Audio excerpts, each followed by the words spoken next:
तो ये चैप्टर हम पूरा पढ़ेंगे।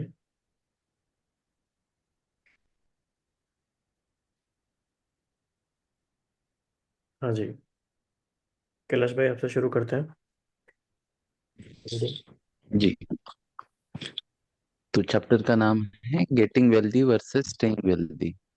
तो good investing is not necessarily about making good decisions, it's about consistently not screwing up.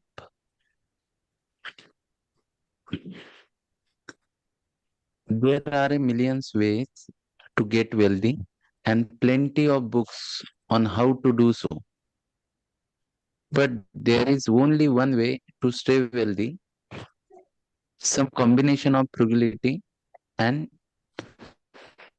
paranoia. इसका मीनिंग कौन क्लियर बताना नहीं है। चाहेगा? पैस देखो, वैसे भी जैसे हम बात कर रहे थे ना शुरू में, there are 3 M of money. 3 M कौन से हैं? पहला है मेकिंग मनी, सेकंड है मैनेजिंग मनी, और तीसरा है multiplying your money. There are 3 M's: making, managing and multiplying. तो वो कह रहे हैं कि मनी मेकिंग कैसे करना है, इस पे तो हजारों किताब हैं कि कैसे करना है। लेकिन स्टे वेल्दी यानी मैनेज मनी कैसे करना है, उसके लिए क्या चाहिए? Some combination of frugality and paranoia. अब ये हमें 2 नए टर्म मिले, और जब हम डेली वोकेबलरी की बात कर रहे हैं तो हम इस तरह के टर्म्स की बात करते हैं जो हमारे रास्ते में चलते चलते हमें मिल जाते हैं। तो कोई क्विकली सर्च करके बता सकता है फ्रुगैलिटी और पैरानोइया का क्या डिक्शनरी मीनिंग है? या अगर आपको पहले से पता है तो वैसे बता सकते हो quickly.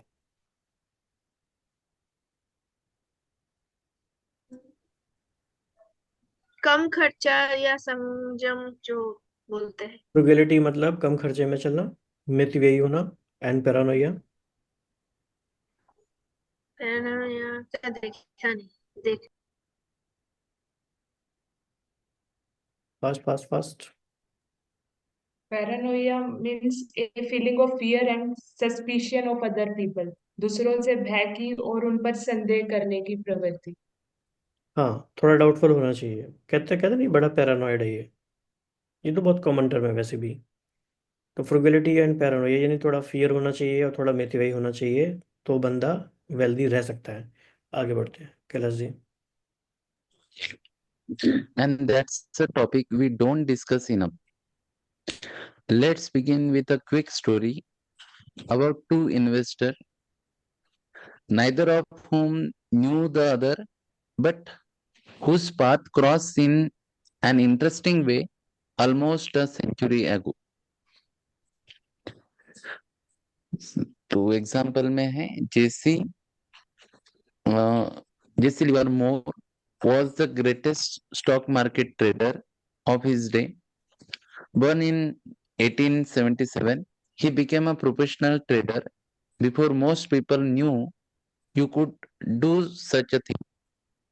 By age 30, he was worth the inflation adjusted equivalent of $100 million. By 1929, J.C. Livermore was already one of the most well-known investors in the world. The stock market crashed that year, and that huge halt in the Great Depression cemented his legacy in history. Continue. करो। हाँ जी। जी। More than a third of the stock market's value was wiped out in the October 1929 week, whose days were later named Black Monday, Black Tuesday, and Black Thursday. Livermore's wife Dorothy fears the worst when her husband returned home on October 29th.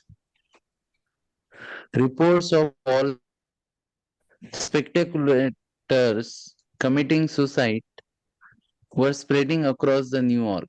She and her husband greeted Jesse at the door in the tears.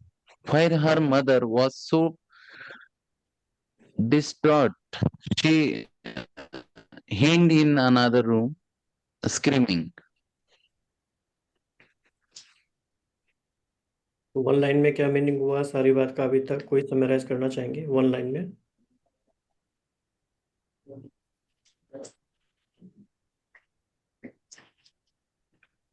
कि wealth को maintain नहीं कर पाए एक तरह से, और उसके कारण फिर मार्केट क्रैश हुआ, तो सब कुछ उन्होंने एक तरह से लाइफ को भी प्रॉब्लम किया। ऐसा भी लग रहा है, देखते हैं आगे क्या हुआ। जी वृषाली जी, आप पढ़ेंगे अभी? जी भाई जी।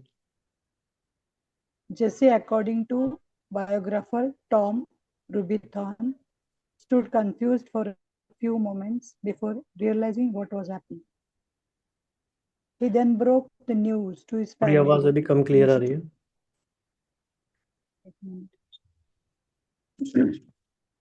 He then broke the news to his अभी ठीक है? जी He then broke the news to his family in a stroke of genius and luck. He had been short the market, betting stocks would decline. You mean we are not ruined? Dorothy asked. No, darling, I have just had my best ever trading day.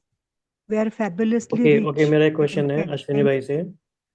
Who was और who is Dorothy?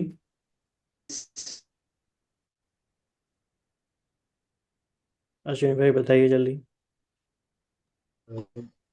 मतलब Dorothy क्या पूछ रही है, ये पूछना चाह रहे हैं। डोरोथी कौन है? Dorothy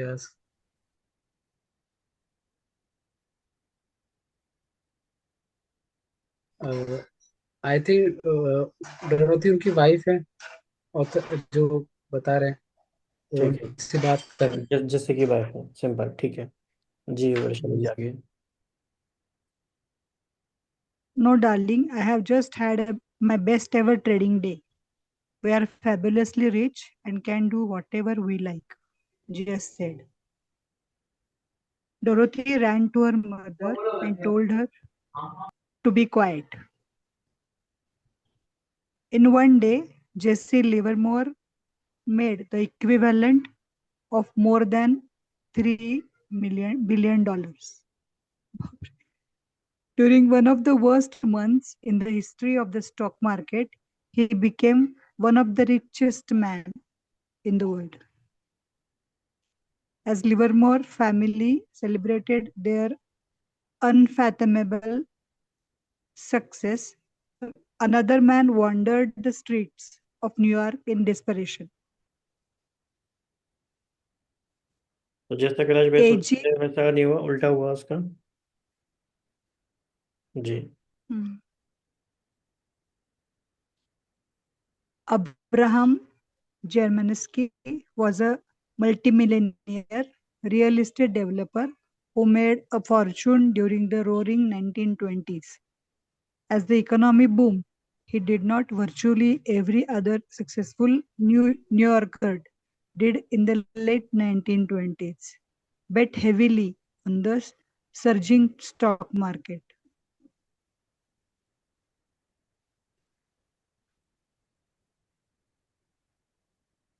On October 26, 1929, the New York Times published an article that in 2 paragraphs portrays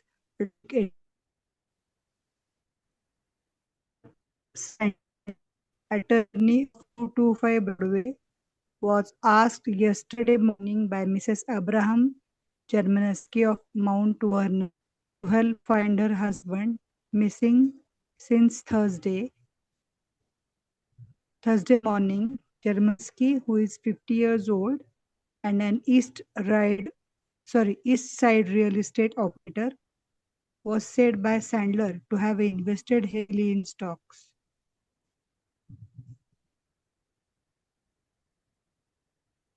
Sandler said he was told by Mrs. Germansky that a friend saw her husband late Thursday on Wall Street near the stock exchange. According to her informant, Her husband was tearing a strip of ticker tape into bits and scattering it on the sidewalk as he walked toward Broadway.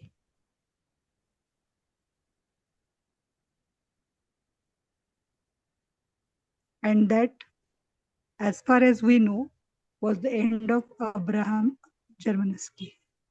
जी आंचल जी, आप पढ़ेंगे भी इसके बाद?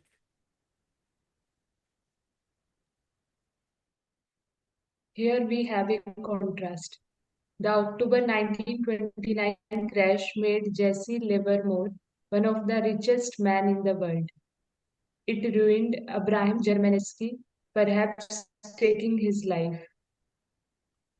But fast forward 4 years and the story grows paths again. After his 1929 blowout, Livermore, overflowing with confidence, made larger and larger bets. He wound up far over his head in increasing amount of debt and eventually lost everything in the stock market. Broke and ashamed, he disappeared for 2 days in 1933. His wife set out to find him. Jesse L. Livermore, the stock market operator of 1100 Park Avenue, missing and has not been seen since 3 p.m. yesterday, the New York Times wrote in 1933. He returned, but his path was set. Livermore eventually took his own life. The timing was different, but Germanesky and Livermore shared a character trait. They were both very good at getting wealthy and equally bad at staying wealthy. Even if wealthy is not a word you would apply to yourself, the lessons from that observation apply to everyone at all income levels. Getting money is one thing, keeping it is another. If I had to summarize money success in a single word, it would be survival. As we will see in chapter 6, 40% of successful companies successful enough to become publicly traded lost effectively all of their value over time. The Forbes 400 list of richest Americans has on average roughly 20% turnover per decade for causes that don't have to do with death or transferring money to another family member. Capitalism is hard, but part of the reason this happens is because getting money and keeping money are two different skills. Getting money requires taking risks, being optimistic, and putting yourself out there. But keeping money requires the opposite of taking risk. It requires humility and fear that you have made can be taken away from you just as fast. It requires frugality and an acceptance that at least some of what you have made is attributable to luck. So past success can be relied upon to repeat it indefinitely.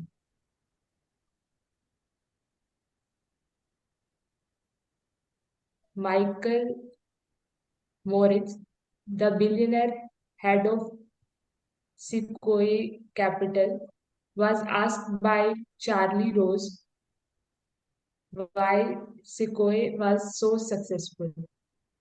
Moritz mentioned longevity, noting that some VC firms succeed for 5 or 10 years, but Sequoia has prospered for 4 decades. Rose asked why that was. Morris said, I think we have always been afraid of going out of business. Rose said, really? So it's fear. Only the paranoid survive. Morris said, there is a lot of truth to that. We assume that tomorrow won't be like yesterday. We cannot afford to rest on our laurels. We cannot be complacent. We cannot assume that yesterday's success translates into tomorrow's good fortune. Here again, survival. Not growth or brains or insight. The ability to stick around for a long time without wiping out or being forced to give up is what makes the biggest difference. This should be cornerstone of your strategy, whether it is in investing or your career or a business you own. There are two reasons why a survival mentality is so key with money. One is the obvious. Few gains are so great that they are worth wiping yourself out over. जैसे इसमें ये आया survival mentality, ये है keyword, इनको कहते हैं keyword. तो इधर आपका चैप्टर था और आपने जो भी निकाला था मिर्च मसाला और अभी हम पढ़ रहे हैं, तो आपको क्या डिफरेंस लग रहा है?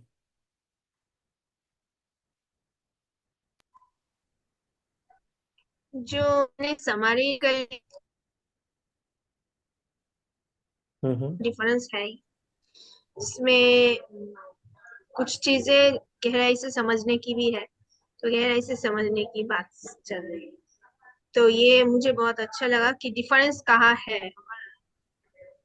इसमें जो बिगेस्ट डिफरेंस कह रहे हैं कि हम सर्वाइवल जो है वो लॉन्ग टाइम ऐसे स्टेबल रहना, ये तो है, पर कुछ चीजें समझनी भी है कि कहाँ पर क्या हो रहा है, कहाँ पर टेकन रिस्क ले सकते हैं। ओके जी, आगे बढ़ते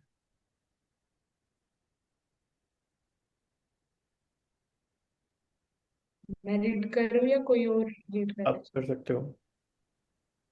The other, as we see in chapter 4, is the counterintuitive math of compounding.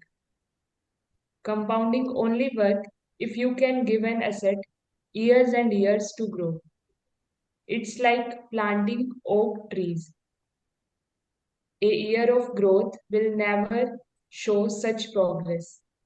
10 year can make a meaningful difference, and 50 year can create something absolutely extraordinary. But getting and keeping that extraordinary growth requires surviving all the unpredictable ups and downs that everyone inevitably experiences over time.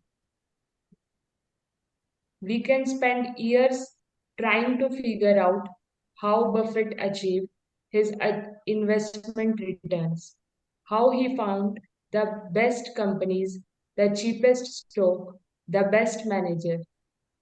That's hard. Less hard, but equally important, is pointing out what he did not do. He did not get carried away with debt. He did not panic and sell during the 14 recessions he lived through. He did not sully his business reputation. He did not attach himself to one strategy, one worldview, or one passing trend. He did not rely on others' money. Managing investment through a public company meant investor could not withdraw their capital. He did not burn himself out and quit or retire. He survived. Survival gave him longevity, and longevity, investing consistently from age 10 to at least age 89 is what made compounding work wonders. That single point is what matters most when describing his success. To show you what I mean, you have to hear the story of Rick Gurin. You have likely heard of the investing duo of Warren Buffett and Charlie Munger, but 40 years ago, there was a third member of the group, Rick Gurin. Warren, Charlie, and Rick made investment together and interviewed business manager together. Then Rick kind of disappeared, at least relative to Buffett and manager's success. Invest Munger's success. Investor Mohnish Pabrai once asked Buffett, "What happened to Rick?" Mohnish recalled. Warren said, "Charlie and I always knew that we would become incredibly wealthy. We were not in a hurry to get wealthy. We knew it would happen. Rick was just as smart as us, but he was in a hurry." So Rick was in hurry, but Charlie and Warren Buffett was patient enough. Next paragraph.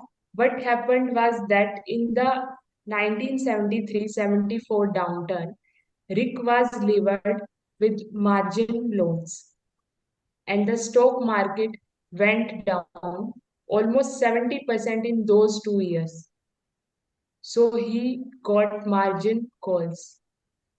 He sold his Berkshire stock to Warren. Warren actually said, "I bought Rick's Berkshire stock at under $40 a piece." Rick was forced to sell because he was levered. So levered एक term होती है, technical jargon है वैसे, leverage से लिया गया है, जिसका मतलब है डेट, उधार एक तरह से. Charlie, Warren, and Rick were equally skilled at getting wealthy, but Warren and Charlie had the added skill of staying wealthy, which over time is the skill that matters most.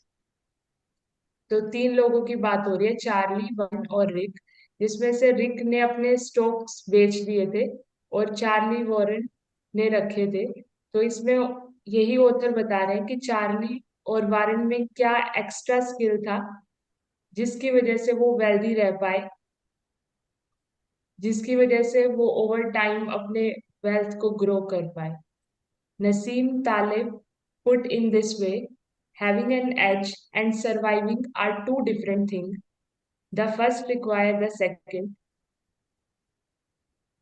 You need to avoid ruin at all cost.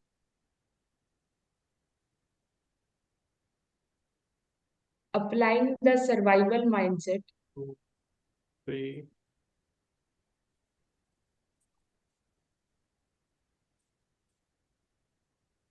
Okay, करीब करीब 10 minutes का और है, करना चाहिए अभी या नहीं, क्या कहते हैं सभी?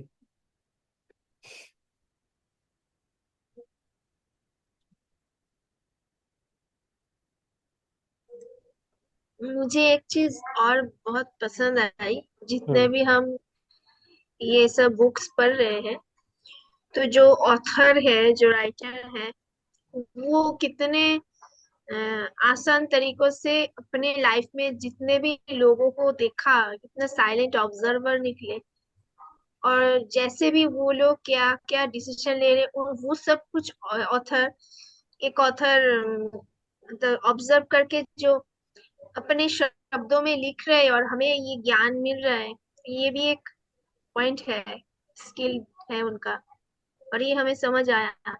और एक बात मुझे इस लाइन से मुझे बहुत अच्छा लगा, जो मैं स्क्रीनशॉट ले लिया, कि he did not attach himself to one strategy, one world view or one passing trend. मतलब किसी चीज में जो वो एंटरप्रेनर होंगे शायद, तो उन्होंने अटैच नहीं किया होगा, और उस वन स्ट्रेटेजी में भी वो अटैच नहीं होंगे, और एक ही पॉइंट ऑफ व्यू से वो अटैच नहीं होंगे, क्योंकि नहीं तो अपॉर्चुनिटीज को कलेक्ट नहीं कर पाएंगे शायद। तो जैसे पिछले दिन हमें ये समझ आया था कि एक एक ही चीज में हम अगर अपना ओपिनियन देने लगेंगे, अटैच होने लगेंगे, तो और सारे ओपिनियन हम ले नहीं पाएंगे। तो उसके साथ ये मैंने कनेक्ट कर पाया, नहीं तो हम बहुत कुछ छूट जा सकते हैं हमारे ईगो के लिए। मैं चाहता हूँ सभी अपना वीडियो ऑन करें और सबके चेहरे पे कितनी चमक है वो देखना चाहता हूँ मैं, कितना समझदार है। क्योंकि जिनको समझ आ रहा है ना उनका चेहरा चमक जाएगा, खुश हो जाएगा। तो कंपाउंडिंग आपके लिए कंफाउंडिंग तो नहीं हो गई? No. एक्चुअली इतनी गहरी इंसाइट्स हैं इस चैप्टर में या इस बुक के हर एक चैप्टर में, कि वो इतनी सटल हैं, और वो हमारी लाइफ में सिर्फ फाइनेंस की फील्ड में नहीं, हर जगह अप्लाई होती हैं। यानी हम इसको ये कह सकते हैं ये लाइफ स्किल्स की बुक है, अगर हम ऐसे भी कहें तो ज़्यादा अच्छा होगा। और बहुत डीपर इंसाइट्स हैं। मतलब इस पूरे चैप्टर में वो क्या कहना चाह रहे हैं, वो रीड बिटवीन द लाइंस है, वो आपको बहुत, आप गहराई से उसमें घुस के पढ़ेंगे तभी आपको समझ में आएगा। नहीं तो हम क्या करेंगे, ऊपर ऊपर के कंटेंट को रिपीट करते रहेंगे। तो आप में से कोई बता सकता है फाइनेंस के एग्जाम्पल को यूज़ करे बिना कि इस चैप्टर का सार क्या है? आप कोई और एग्जाम्पल लेके बताओ।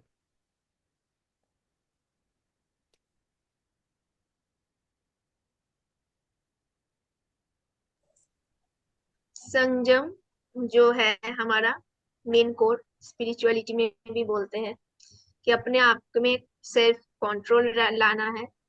ओवर कॉन्फिडेंस भी ले ही ला सकते हैं हर समय। हम्म। और जो भी चीज हम कर रहे हैं, क्यों कर रहे हैं, अट्रैक्ट होके कर रहे हैं या कोई किसी ने बता दिया इसलिए कर रहे हैं, अपने दिमाग को भी यूज करना है। हर सिचुएशन को समझ के चलना है। कहीं मैं ओवर एक्साइटमेंट में कुछ ले लिया या कुछ कर लिया, ओके दर्शना जी, आपका मुझे वीडियो दुनिया को ऑन। देखना है, ये से नहीं। दर्शना जी, अगर आप कहीं बिजी नहीं हैं तो you can keep your video on. ठीक है, मैं आपको एक एग्जांपल देता हूँ और वो बहुत ही सटीक एग्जांपल है। How to become a successful podcaster and how to remain a successful podcaster are two different things. और जब इतिहास लिखा जाएगा पॉडकास्टिंग का इंडिया में, तो बहुत सारे नाम आएंगे उसमें। रणबीर अलाहाबादिया का आएगा, राशिद अम्बानी का आएगा, शोभा राणा का आएगा, बहुत सारे लोगों का आएगा। लेकिन who could not survive despite being the number one podcaster of India? Beer Biceps। उसने बस, वो क्या कह रहे हैं कि आप जो अप्स एंड डाउन्स होंगे, होते रहेंगे। वॉरेन बफे की लाइफ में 14 रिसेशंस आए, अप्स एंड डाउन्स आए, वो सब में सर्वाइव कर गए। इनके सामने एक मौका आया, ये एक में ही नीचे कर गए। अमिताभ बच्चन अगर 40 साल तक, 50 साल तक हमारे बॉलीवुड के नंबर वन एक्टर रह सकते हैं तो क्यों? पिक्चरों की फ्लॉप भी हुई, उनके ऊपर भी कर्जा आया, सब कुछ हुआ, उनकी कंपनी भी लॉस में गई, पर कभी उन्होंने इतना गड़बड़ नहीं कर दिया कि वो आउट ऑफ द गेम हो गए, ऐसा नहीं हुआ। तो आप चाहे बहुत लो प्रोफाइल रखें अपना, आप बिल्कुल नीचे नीचे धीरे धीरे चलते रहें, डर डर के चलते रहें, सर्वाइवल माइंडसेट चाहिए। र्यून ना कर लो अपने आप को आप कैसे भी करके। बहुत लोग हैं, बहुत एक्टर्स, किसी ने ऐसा कर दिया कि अपने करियर ही बर्बाद कर दिया, र्यून हो गए। आप समझ रहे हो ये कितनी बड़ी बात है ये? इतने स्पिरिचुअल गुरु आते हैं, बहुत बड़े सक्सेसफुल होते हैं, बड़े फेमस होते हैं, ऐसा लगता है 2-3 साल तक तो उनकी वाहवाही, उनका इनाम हो रहा है, फिर कुछ एक ऐसा बोल देंगे, कहीं कर देंगे, लोग उन पर ध्यान देना छोड़ देते हैं। लेकिन कौन कौन ऐसे स्पीकर हैं, एंड यू नो हुम आई एम टॉकिंग अबाउट, कि 10 साल, 15 साल, 20 साल हो गए, एक बात ऐसी नहीं बोली जो कोई उनके ऊपर उंगली उठा सके। सर्वाइवल माइंडसेट, सर्वाइव कर लो बस, कुछ बड़ा गड़बड़ नहीं करना है। तो अगर हम इस तरह से डीपर इंसाइट्स के लिए पढ़ रहे हैं इस बुक को, तो हमें उसका बेनिफिट है, ताकि हमारे अंदर वो एक शिफ्ट आए कि मेरी लाइफ की स्ट्रैटेजी अब क्या है। चाहे मेरा छोटा जॉब चल रहा है, चाहे मुझे सैलरी 30,000 मिल रहा है, 25,000 मिल रहा है, 40 मिल रहा है, 60 मिल रहा है, 80 मिल रहा है, ठीक है, चलते रहेंगे ना बस। तो बल्कि इसमें कहा गया है कि एक ऐसा माइंडसेट चाहिए जो पैरानॉइड है। वो ये नहीं मान के चल रहा, अरे कल भी तो मैंने मेरे स्टॉक मार्केट से इतना, मैंने तो हर महीने 50-50 हज़ार कमा लिए, मैं तो आगे भी कमा लूंगा। जो ये सोचेगा वो गिरेगा। जो डर के रहेगा, नहीं पहले तो कमा लिया, आगे का कोई भरोसा नहीं है भाई, समय बड़ा खराब है, बचा बचा के रखो, वो सरवाइव कर पाएगा। तो ऐसे हमें रीड बिटवीन द लाइंस करना है, तो बहुत बेनिफिट है। और ये बुक ऐसे ही फेमस नहीं हुई है। अगर ये नंबर वन बुक है किसी कॉन्टेक्स्ट में, तो उसका कुछ रीज़न है, कुछ ऐसे पारखी लोगों ने समझा है। और ऑथर ने इस बुक के बारे में ये बोला है इंट्रोडक्शन में कि इसका हर एक चैप्टर अपने आप में एक तरह से इंडिपेंडेंट भी है। अगर मान लीजिए आपने शुरू के 4 चैप्टर नहीं पढ़े, आपने लगातार डायरेक्टली 5वां पढ़ा, तो भी कोई हर्जा नहीं है, आप कर सकते हो। तो इस वजह से कभी आप अपने आप को मेंटल ब्लॉक क्रिएट नहीं कर देना कि सारे तो हमने नहीं पढ़े तो हमें समझ नहीं आएगा। ऐसा नहीं है, आपको एक लेसन तो समझ में, एक प्रिंसिपल समझ में आ जाएगा। और दूसरी बात यह है कि compounding is the eighth wonder of the world, ये हम सबको पता है। लेकिन इस आइडिया के संग हम कितना कन्विंस होंगे, वो हम तब होंगे जब हम ऑथर के द्वारा बताए गए एग्जाम्पल्स के गो थ्रू करेंगे। तो ऑथर्स की साइकोलॉजी ये है कि वो स्टोरीज के थ्रू हमें परसुएड कर रहे हैं। तो लास्ट मंथ हमने जो पढ़ा था, art of science of communication, psychology of communication, उसका एग्जाम्पल भी ये बुक है कि how author is trying to communicate with the help of stories and examples and case studies, और कैसे हम कन्विंस होते जाते हैं सुन के वो।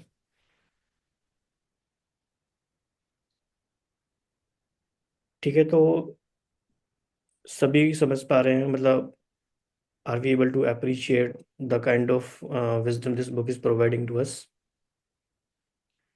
and the sincerity with which we have to do all the assignments, चाहे वो गूगल फॉर्म है, चाहे वो चैप्टर पढ़ने का है, उसमें से कुछ शेयर करने का है। सिर्फ इसलिए नहीं करना है कि वो असाइनमेंट दिया गया है ग्रुप में और हम ग्रुप में हैं तो हमें करना पड़ेगा, इसलिए नहीं। इसलिए करना है क्योंकि हमें कुछ ऐसा सीखने को मिल रहा है जो बहुत ही रेयर विजडम है।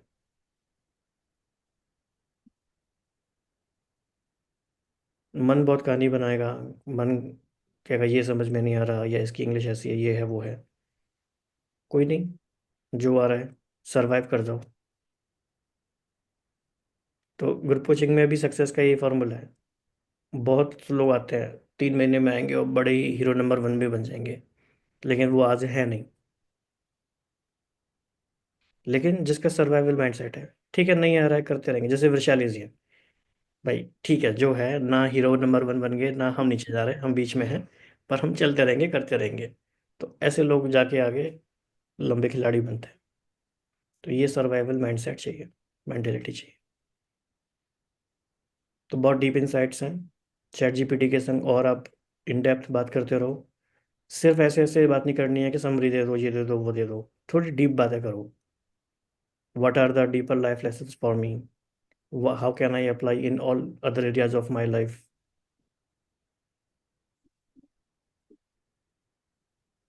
या create some coaching questions based on this chapter, फिर अपने आप से पूछो वो क्वेश्चंस। ठीक है जी, तो इतना ही करते हैं। किसी को और कुछ इसमें ऐड करना है तो कर सकते हैं, लास्ट 1 मिनट। जैसे ये मैं पूछ रहा था कि चैट जीपीटी को अगर सही प्रॉम्प्ट नहीं देंगे तो वो हमें जैसे बुक के बारे में समझना है तो कभी कभी क्या क्या पता है कि क्या होता है कि कहते हैं अगर सही प्रॉम्प्ट नहीं दिया तो वो बहुत अच्छी चीजें, डीपली चीजें नहीं बता सकता। क्योंकि अभी हम्म। जैसे अभी चैप्टर पढ़ा हमने, तो चैप्टर पढ़ने के बाद समझ में आया कि चीजें कितनी गहराई में है। क्योंकि एआई को हम चीजें, अभी चलो उधर, हम्म। अभी जैसे कहते अगर हम कहते वही बुक प्रॉम्प्ट देने के ऊपर डिपेंड करता है कि प्रॉम्प्ट क्या दे रहे हैं या उससे कैसे कम्युनिकेशन कर रहे हैं, जैसा आप ये कहना चाह रहे हैं ना। चैट जीपीटी के संग एक ट्रांजैक्शनल रिश्ता मत बनाओ, सिर्फ सिर्फ ऐसे गिव एंड टेक की बात नहीं है, उसके संग एक ऐसा अच्छा सा रिश्ता बनाओ, उसके साथ बैठ के सोचो। He is your thinking companion, chat GPT. Deep बातें करो थोड़ा, और कुछ लाइफ के बारे में बात करो, उसके संग वाइडर एस्पेक्ट में कनेक्ट करो। सिर्फ ऐसे ऐसे मत पूछो कि अरे ये दे दो वो दे दो। चैट जीपीटी को भी क्या लगता है क्या मेरा यूज़ कर रहे हैं। छोटी छोटी बातें पूछते हैं, हम इतनी बड़ी चीज़ इनको दे सकते हैं, क्या मांग रहे हैं, क्या इनको मिल सकता है और क्या मांग रहे हैं।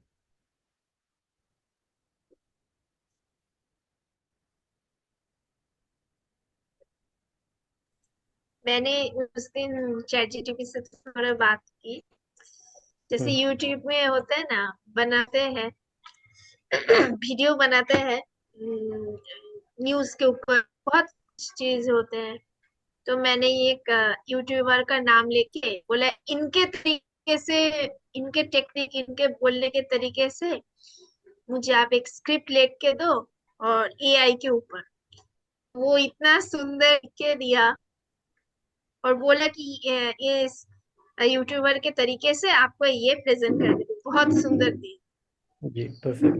पर बहुत मैंने किया नहीं, क्योंकि फिर मुझे एडिटिंग भी उसमें चाहिए, नहीं तो कंटेंट अच्छा था पर एडिटिंग स्किल्स भी उसमें लेकिन ऐड एटलीस्ट होते। आपको समझ पर में आया मैं कि शायद पॉसिबिलिटी है। ठीक है। हाँ। ठीक है जी, आज इतना ही करते हैं। और आपके पास ये अपॉर्चुनिटी है, अपॉर्चुनिटी आ रही है आपके पास, आपको बुक को कैसे यूज़ करना है, कैसे पढ़ना है, वो आपके ऊपर भी है। अपॉर्चुनिटी आएगी और चली जाएगी। एक लास्ट चीज और शेयर करना चाह रहा था, जैसे कि बहुत सारे वोकेबुलरी के जो सेंटेंस है ना, हम बुक पढ़ने में मिल रहे हैं, ऐसे वर्ड्स पढ़ने जो में ही कभी मिलते सुने। हैं, और वो नहीं मिलते तो इसका मतलब हम कुछ ऐसा कर ही नहीं रहे कि हमें मिल क्यों नहीं रहे।